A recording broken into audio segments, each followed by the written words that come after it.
नाशिकमधील भोंदूबाबा अशोक खरात याला बलात्कार प्रकरणी पोलिसांनी अटक केलेली आहे। मात्र यात महिला आयोगाच्या अध्यक्षा रुपाली चाकणकर ज्या आहेत त्या पुन्हा एकदा वादाच्या भोवऱ्यात अडकल्याचं आपल्याला पाहायला मिळतंय। या भोंदूबाबाची जी संस्था होती त्याच्या विश्वस्तपदी रुपाली चाकणकर होत्या असं माहिती आता समोर आलेली आहे। त्याच्यानंतरनं त्यांच्यावरती पुन्हा एकदा आता टीकेची झोड उठल्याचं पाहायला मिळते। तसंच त्यांच्या अध्यक्षपदाच्या राजीनाम्याची मागणी देखील केली जाते। आपल्यासोबत राष्ट्रवादी काँग्रेसच्या रुपाली पाटील आहेत। ताई, पुन्हा एकदा त्या वादाच्या भोवऱ्यात अडकलेल्या आहेत, सतत अशा वादाच्या भोवऱ्यात अडकतात तरी देखील वाचतात, काय सांगाल? एक लक्षात घ्या, काल जो भोंदूबाबा आहे कॅप्टन खरात त्याच्यावर एका महिलेनी देवाचं तुझी समस्या सोडवतो करून गुंगीचं औषध देऊन बलात्कार केला, त्यांनी गुन्हा दाखल केला। त्याच्यामध्ये जेव्हा असे समाजात गुन्हे घडतात त्याच्यासाठी राज्य सरकारने महिला आयोग म्हणून स्थापन केलेला आहे की त्यांनी त्या गुन्हेगारांची आरोपीची कसून चौकशी झाली पाहिजे आणि त्याला शिक्षा झाली पाहिजे आणि जी पीडिता आहे तिला सक्षम आणि सुरक्षिततेची हमी मिळाली पाहिजे, याच्यासाठी आमचा महिला आयोग आहे। आम्ही माहिती घेता तेव्हा लक्षात आलं की त्या भोंदूबाबाच्या ट्रस्टवर खुद्द राज्य महिला आयोगाच्या श्रीमती चाकणकर आहेत। बरं, नुसतं नाव नाही आहे, खाली अध्यक्ष राज्य महिला आयोग लिहिलेला आहे। आमच्या पायाखालची वाळूच सरकली। पुन्हा सांगते, हा ना कुठला पक्षाचा, ना पंथाचा, ना जातीचा विषय आहे, हा समस्त महिलांच्या सुरक्षतेचा, सक्षमतेचा, आधाराचा विषय आहे। ज्या ठिकाणी न्याय मिळेल असं वाटतं त्याच ठिकाणी जर नराधमांना मदत होत असेल तर तातडीने चाकणकर यांनी पायउतार होणं गरजेचं आहे। कारण का त्या पदावर असेपर्यंत त्या 58 व्हिडिओची कोणतीही चौकशी होऊ शकत नाही। त्याच्या पुढे तुम्हाला जाऊन सांगते की चाकणकर यांनी वर्षापूर्वीच तिथलं लोकल पत्रकार आहेत, त्यांनी याचा भांडाफोड केला होता, तर खबरदार पुढारी म्हणून त्यांच्याकडनं जोर जबरदस्तीतनं कायद्याच्या धाक दाखवून, पदाचा धाक दाखवून माफीनामा घेतलेला आहे। काय संबंध होता तुमचा माफीनामा घ्यायचा?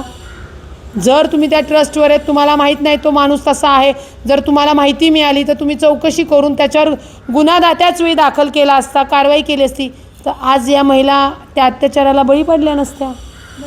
ताई, महिला आयोग जो आहे तो महिलांसाठी बनवला गेलेला आहे, पण महिला आयोगाच्या अध्यक्षात कधी पीडितेबद्दल असंवेदनशील वक्तव्य करताना आढळतात। आता तर स्वतः एका बलात्काराच्या प्रकरणातील आरोपी जो आहे त्याच्या संस्थेच्या अध्यक्ष, आपल्या संस्थेच्या विश्वस्त असल्याचं पाहायला मिळते। काल सुषमा अंधारे देखील हेच म्हटल्या की अशी कुठली अडचण आहे बरं राष्ट्रवादी काँग्रेस पार्टीची की त्यांचा राजीनामा घेतला जातो? त्यांनी याच्या आधी जे काही वक्तव्य केलं किंवा नियमबाह्य कामकाज केलं किंवा त्यांना तो कायदा कळत नाही, इन्व्हेस्टिगेशन मीडियावर येऊन सांगितलं तो कायद्याने गुन्हे, त्यावेळी त्यांना प्रांत अध्यक्ष माननीय सुनील तटकरे यांनी तो राजीनामा थांबवलेला होता।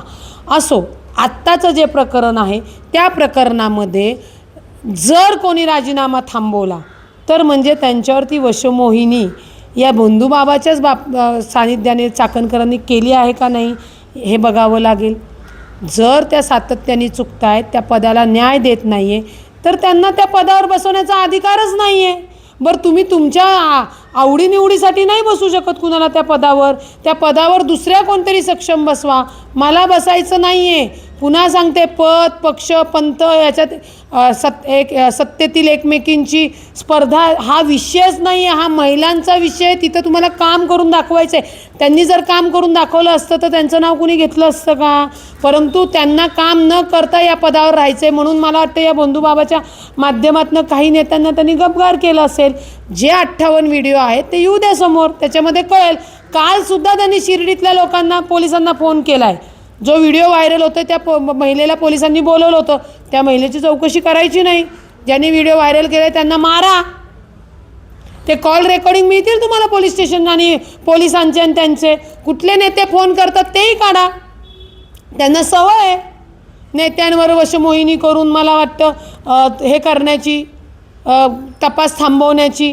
पोलिसांनी या वशमोहिनीला बळी पडू नये, पोलिसांनी त्यांच्या कर्तव्यात कसूर करू नये, आणि असे जे समाजातील नराधम आहेत त्यांच्यावर कडक कारवाई झाली पाहिजे। आणि ती कडक कारवाई करण्याचं काम खरं तर राज्य महिला आयोगाच्या अध्यक्षांचं होतं, पण दुर्दैव आहे की त्याच त्याच्यामध्ये सामील आहेत, त्यामुळे त्यांनी पदाचा राजीनामा द्यावा।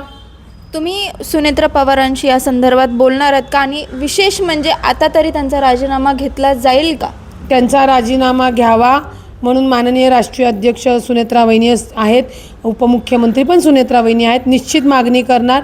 राज्याच्या मुख्यमंत्र्यांकडे सुद्धा मागणी केलेली आहे, राज्याचे दुसरे उपमुख्यमंत्री एकनाथजी शिंदेसाहेब यांच्याकडे सुद्धा केलेली आहे आणि यांना राजीनामा घ्यावा लागेल.